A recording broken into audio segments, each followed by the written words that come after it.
10 दिवसाचं शिळं जेवण मिळतं अशा लोकांची पूजा करायची का?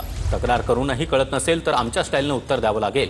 मारहाणीनंतर आमदार संजय गायकवाड यांनी ही प्रतिक्रिया दिली आहे.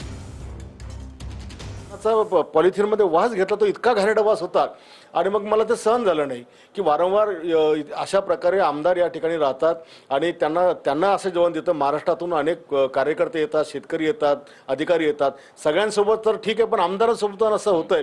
मग मी खाली गेलो आणि त्याला म्हटलं, बाबा हे कोणी दिलं? खालचं कुक कोण आहे, मॅनेजर कोण आहे, जरा स्मेल घे म्हटलं याचा.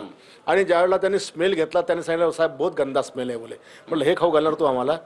आणि मग मी त्यांना विचारल्यानंतर मग त्यांना चांगला आपल्या स्टाईलमध्ये प्रसाद दिला.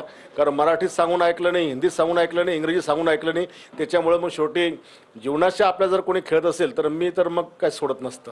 कॅन्टीनवाल्यावर कारवाई करण्याची मागणी करणार. कॅन्टीन चालक जे आहेत ते शासकीय आहेत की प्रायव्हेट कुठल्या संस्थेला दिलेलं आहे, काय माहिती मिळते? शासकीय नाही आहेत. मला वाटतं हा कंत्राट काय तिकडच्या साऊथ मधल्या लोकांना हा कंत्राट दिलेला आहे, दोन्ही कॅन्टीनचा. आणि तेच हे काम चालवतात आणि वारंवार त्याच लोकांकडे हा कॉन्ट्रॅक्ट असतो. आमदार निवासातलं कॅन्टीन, पण त्याचं कंत्राट एका परप्रांतीयकडे. पुन्हा हा वाद चिघळेल असं वाटतंय? वाद चिघळायचा विषय नाही, पण त्यांना आपल्या महाराष्ट्राच्या लोकांशी काही देणं घेणं नाही असं वाटतंय. मरोत का जगोत काय देणं घेणं नाही. पण याबद्दल तुम्ही आवाज उठवणार आहात का आता अधिवेशनामध्ये? मी पॉईंट ऑफ इन्फॉर्मेशन सन्मान्य अध्यक्षांना मी विचारण्याचा प्रयत्न करेल संधी मिळाली तर.